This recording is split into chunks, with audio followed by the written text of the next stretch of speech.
It is 1 a.m. in Washington, 7 in Paris, and 2 on a Tuesday afternoon here in Seoul. I'm Moon Gun-young. Here are the top stories making headlines at this hour. An eye for an eye, just 3 times more. The South Korean military's new rule of engagement was put to action for the first time on Monday in response to North Korea's live fire drills in the West Sea. South Korea slammed North Korea for launching scathing verbal attacks on President Park Geun-hye, denouncing her recent proposal for inter-Korean exchange in Dresden. And Korea's exports rose to the second highest mark on record in March to nearly $49.8 billion. Now this on growing shipments to the U.S. and other advanced economies. We'll have those stories and more, but first let us begin right here on the Korean Peninsula. Less than a day has passed since the two Koreas peppered each other's territorial waters with artillery shells in the latest sign of rising inter-Korean tensions. South Korea's defense ministry says the military's new rule of an eye for an eye, just 3 times stronger, was put to action on Monday. And on this Tuesday, no signs to indicate another provocation is coming. Our defense ministry correspondent Kim Hyun-bin reports. South Korean Defense Ministry spokesperson Min-seok in a press briefing on Tuesday said there are currently no signs that North Korea is preparing for any additional provocations. But he added that the South Korean military is ready just in case. We will retaliate if North Korea attacks again at an appropriate level to stop their provocations. The ministry says the artillery rounds fired on Monday afternoon were from multiple rocket launchers, which lack accuracy, especially compared to the precision of the K-9 self-propelled heavy artillery used by South Korea. Officials say that out of the 500 shells fired by the North during a live-fire military drill, around 100 fell almost 3.5 kilometers over the border in South Korean waters near Baekneung-do Island. South Korea responded by shooting 300 K-9 self-propelled heavy artillery shells into North Korean waters and dispatched several F-15 fighter jets to the maritime border. The South Korean military is closely working with the United States and keeping a close watch on Pyongyang's moves. Seoul's military has activated crisis management operations and deployed naval convoys near the maritime border to cope with any possible contingency. Several inter-Korean skirmishes have taken place around the area over the years, including the North shelling of Yeonpyeong-do Island in 2010, which killed 4 South Koreans. Kim Hyun-bin, ARIRANG News. So North Korea is once again finding itself on the receiving end of international criticism for firing all those artillery rounds into South Korean waters. The United States has slammed Pyongyang for its actions, and even North Korea's closest ally, China, has expressed its deep concern. ARIRANG News' Yoo has this report. The United States called North Korea's firing of around 100 artillery rounds into South Korean waters on Monday as dangerous and provocative, adding that Pyongyang's threats will only isolate the regime even further. We remain steadfast in our commitment to the defense of our allies, and we remain in close coordination with both the Republic of Korea and Japan. U.S. State Department Deputy Spokeswoman Marie Harf said she was concerned about North Korea's deliberate decision to further escalate tensions. They can choose to further escalate, or they can choose to come in line with their international obligations and rejoin the international community. Unfortunately, what we've seen recently particularly is the former. U.S. Defense Secretary Chuck Hagel urged North Korea to discontinue such provocations. He said he would discuss the issue with his Chinese counterpart during a trip to Beijing next week. China's Foreign Ministry spokesman Hong Lei expressed concern over the rising tensions on the Korean peninsula and called for restraint from both sides. All sides should remain calm and not do anything to worsen tensions. The two should work to protect peace and stability on the Korean peninsula. The two Koreas on Monday afternoon exchanged fires across the disputed Western Sea border known as the Northern Limit Line. Pyongyang has been raising its levels of threats in recent days after the United Nations condemned its mid-range missile launches last week and against a backdrop of joint military drills between South Korea and the United States. Yoo, ARIRANG News.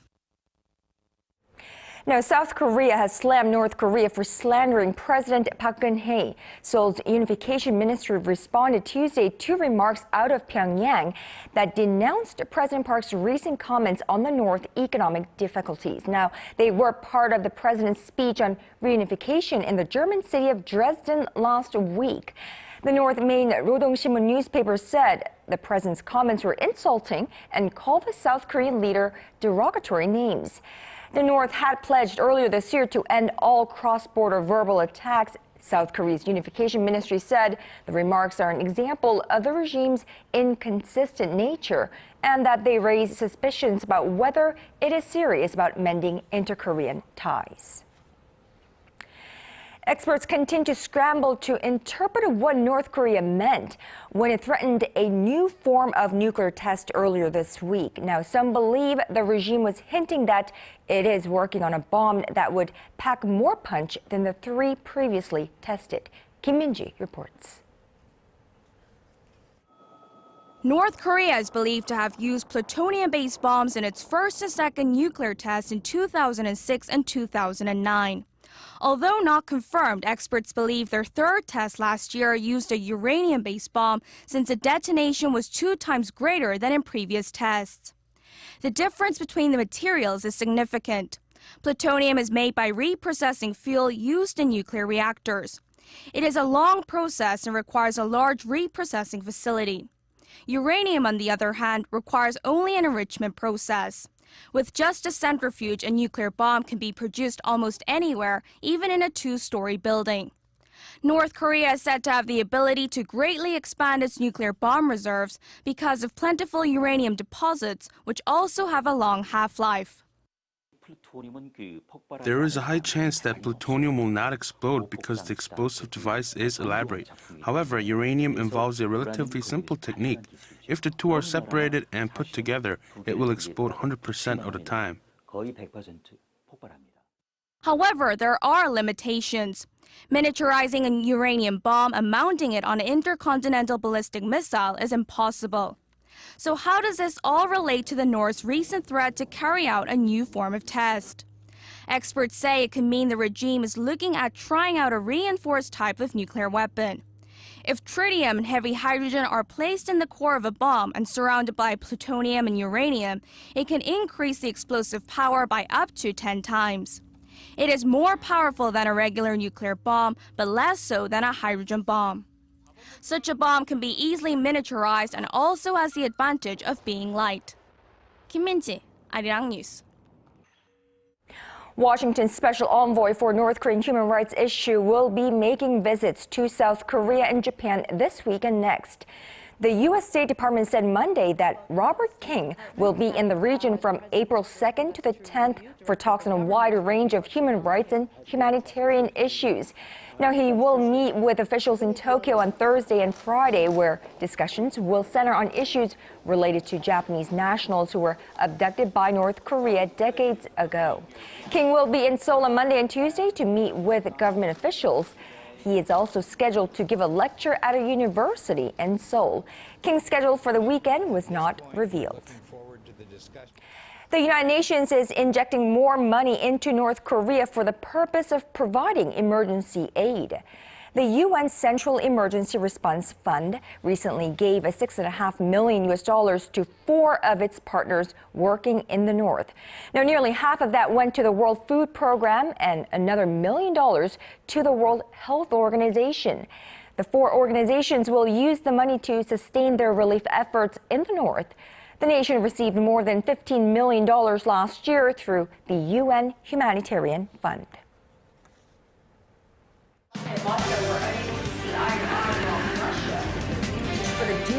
All of the day's important events close to home and around the world. Join Moon Gon-yong live from Seoul. Mobile shopping market for the dual use of the Korean name East Sea and Japanese name Sea of Japan in school textbooks in the state of Virginia. Korean exporters aren't just weathering the storm of economic uncertainties abroad. They seem to be thriving. In fact, the nation's exports rose to their second highest mark on record in March. ARIRANG's Hwang Ji-hye has the details. Korea's trade ministry said Tuesday that the nation's exports rose 5.2% last month from the same period a year earlier to over $49 billion. That is the second highest mark on record following the highest monthly figure of over $50 billion posted in October last year. The ministry attributed the rise to growing shipments to advanced economies, including the United States. Exports to the U.S. jumped 17% in March from the previous year, while those to the European Union rose 15%. Korea's exports to the U.S. in particular slowed in the first 2 months of the year due to the harsh winter there, with the rate of rise remaining in the single figures. By product, mobile communication devices such as handsets soared over 30%, with shipments of automobiles rising 16%. Korea's imports, meanwhile, reached $45 billion last month, up 3.6% from the previous year, helped by an increase in purchases of consumer goods. The trade surplus came to around $4.2 billion. The Trade Ministry expects the domestic economy to continue its pace of export growth in the second quarter of this year on improved economic conditions in advanced countries. Hwang Ji, ARIRANG News. Now, Samsung SDI, the group's unit in charge of developing battery technologies, and affiliate Cheil Industries have merged, creating Samsung's fifth largest business unit. Our Kim has the details. The world's leading TV display and smartphone battery manufacturer, Samsung SDI and Cheil Industries, the group's chemical and electronics material unit, have merged, creating a giant parts and materials company. Starting out as display producer, Samsung SDI has expanded into making rechargeable batteries. Cheil concentrates on its chemicals and electronic materials business after it sold its fashion division to Samsung Everland last year. SDI says it hopes the acquisition creates a synergy effect by combining its battery business line and Cheil's electronics materials used in semiconductors and displays. The merger with Cheil Industries gives SDI access to Cheil's electronics. It also makes Samsung SDI more competitive in the secondary battery sector. With the merger, Samsung SDI will be the corporation's fifth largest business unit with a market capitalization of some $9.3 billion. The company expects to see its sales expand more than threefold from $8.9 billion in 2013 to $27 billion by 2020. The merger has also shown some light on the succession of business divisions within the group. Samsung Electronics Vice Chairman Lee Jae-yong is expected to look over the electronics and finance division. His sister Lee Bu-jin will run hotels and construction, and other sister Lee Se-hyun will control Samsung's fashion and media business. Although the Cheil Industries is closing operations after 60 years, market watchers say it'll keep its name as Samsung founder Lee Byung-chul had great affection for the unit. Kim, ARIRANG News. U.S. Federal Reserve Chair Janet Yellen says there is still room for a central bank to help the economy. Now, she offered a passionate defense of the Fed's easy money policies on Monday, making clear the struggling U.S. job market will continue to need the help of low interest rates for some time to come. Our Kim Hyun-bin has more. In her first public speech since becoming Fed chair 2 months ago, Janet Yellen cited the struggles of 3 American workers to back up the central bank's policies of low interest rates and continued bond buying. She said considerable slack still exists in the job market, a sign that further monetary stimulus can still be effective. I think this extraordinary commitment is still needed and will be for some time. And I believe this view is widely shared by my fellow policymakers at the Fed. The Fed has held interest rates near zero for more than 5 years now. The central bank says it will keep rates there for a considerable time even after it ends its bond buying program, which is on course to be wound down later this year. Yellen said the U.S. economy remains well short of the Fed's goals of maximum sustainable employment. I believe the Fed's policies will continue to help sustain progress in the job market. But the scars from the Great Recession remain, and reaching our goals will take time. U.S. stocks rose on Monday with the Standard & Poor's 500 ending March with moderate gains. Yellen's remarks calmed investors, many of whom had grown anxious the Fed might raise short-term rates by mid-2015. 김현길, ARIRANG News.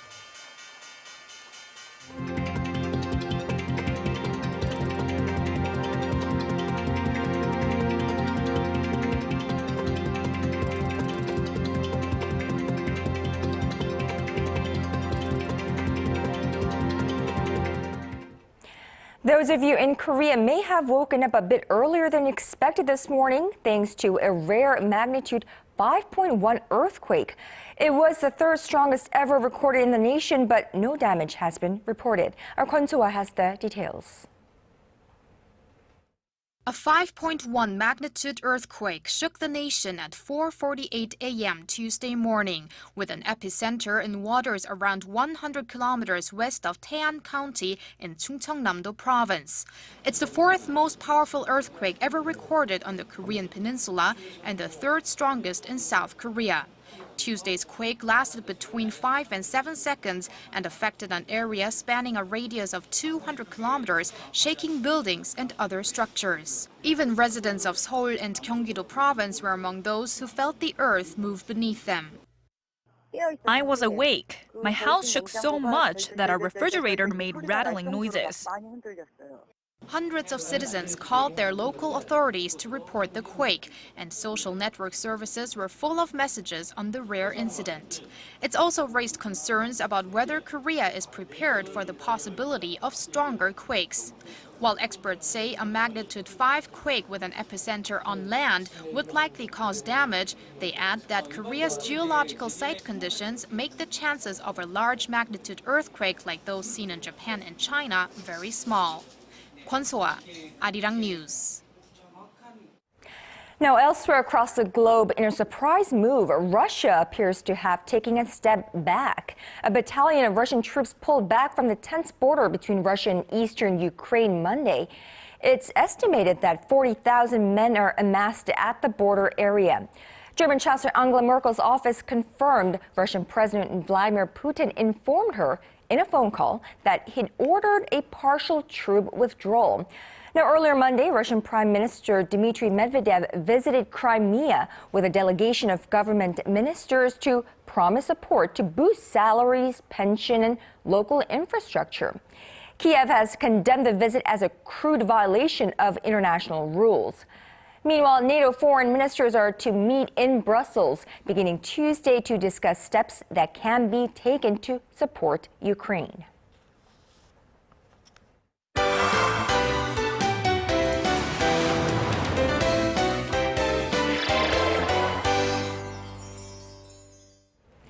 And now it's time for our daily arts and culture segment with our Im Yoon-hee, and I hear she has today for us a perfect item for this April Fool's Day. So let's get right to it. Good afternoon to you, Yoon-hee. Good afternoon, Kan-young. So what do you have for us? Exactly. So today is April Fool's Day, and so you can't always believe what your eyes tell you, and that's just what these artists wanted to convey to their audience. And so they used various techniques to do so. And so with that said, let's take a look at some artwork you're going to want to pay close attention to. The slight yellow tinge, and the faded appearance of the individual. These pictures look years old, but take a closer look. This picture of Kim Hyun-ah, the Ice Queen of Korea, looks as if it's weathered a few decades, but it can't be more than a couple years old. Hwang In-gi is an artist. His medium, photographs, along with various other items of life. He uses techniques to make them appear much older than their actual age, making people think twice about the fleetingness of time. After today, yesterday suddenly becomes so precious, and everything becomes more meaningful. But some artists take a different approach to distorting visual perception. Artist Han Kyung-woo tricks the eyes over and over again. These look like the playful hand shadows children grow up with, but are really animals ironically meant to look like hands. And although he doesn't play with time, he blurs the borders of reality and illusion with his works that question our tendencies of fixed notions. Coincidentally, I was home and saw a black trash bag and had an abstract idea of transforming this black bag into some kind of marker. So I chose to use plastic bags and created these works. Sometimes the eyes really do play tricks on the mind, whether intended or not. These artists show just how much room there is in the mind for the imagination. These artists show just how much room there is in the mind for the imagination.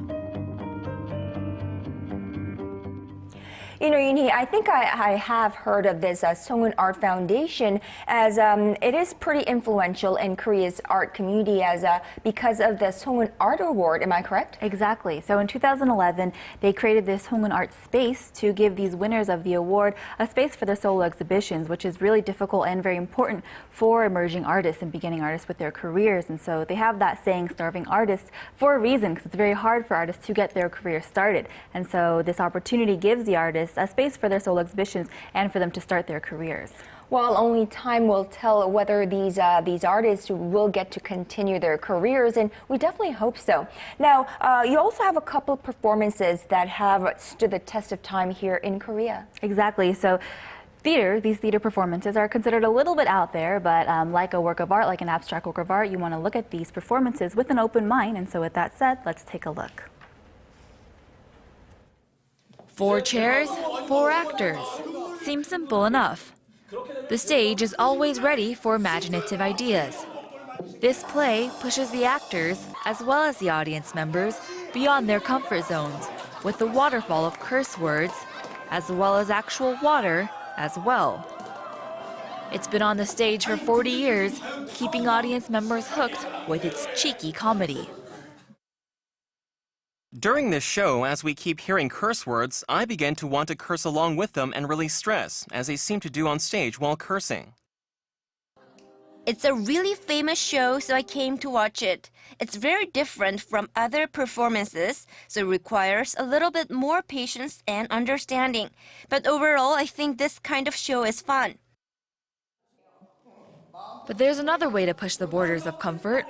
In 1975, the original cast for Ekis included Min-seok and Cho Jae-hyun, along with many other star actors. And almost 35 years later, it's back on the stage with a new cast. But this time around, the young members are met with a challenge of acting out this play completely in the nude. It took a long time and great effort to make this performance. But I can't direct all of the work I've put into creating this performance. These plays have stood the test of time, something notable in this line of work. Although they may be on the outside of what may seem normal in the theater, they have proven to be entertaining for both the audience as well as the artists themselves. Logically, drama should be easy to understand while pushing boundaries. They can be different styles and have a sense of the modern. At the same time, they can bring fresh ideas to the stage. That's the way to keep a loyal audience for a long time.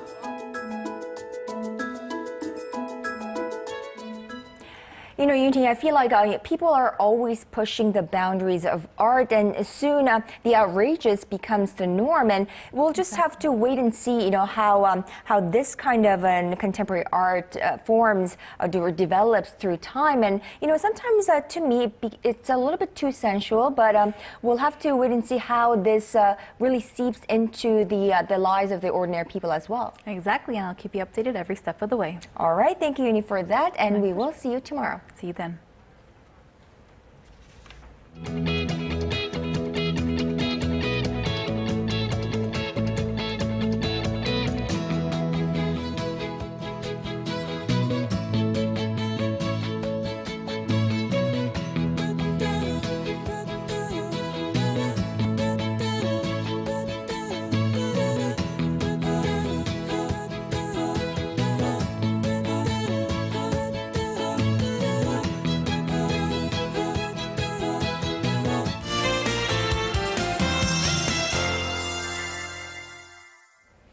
Good afternoon. Now that we are into April, it truly feels like spring. However, the temperature seems to be on a fast track with highs reaching up to 24 degrees today. Now, which is more likely to be early summer than spring. Now, today we can expect a mild sunny day, but be advised that it's going to get chilly this evening and the levels of fine dust is a little higher than the usual. Now, for more details, let's shift over to our satellite map. We have clear skies over the nation along with light layers of fog, and we are expecting some rain on Thursday over some regions, which will bring down our temperatures. Now going over to our temperature readings.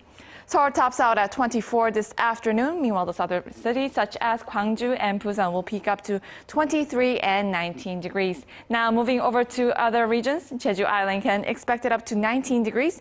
Dokdo and Mangkeungang both tops out at 14. Well, that's all for now. I'm Michelle Park, and back to you, Kanyang. Well, thank you, Michelle, for that. I'm Moon Gonyang. Those are what's making headlines at this hour. Thanks, everyone, for watching, and I'll be back with Business Today at 4 p.m. Korea time.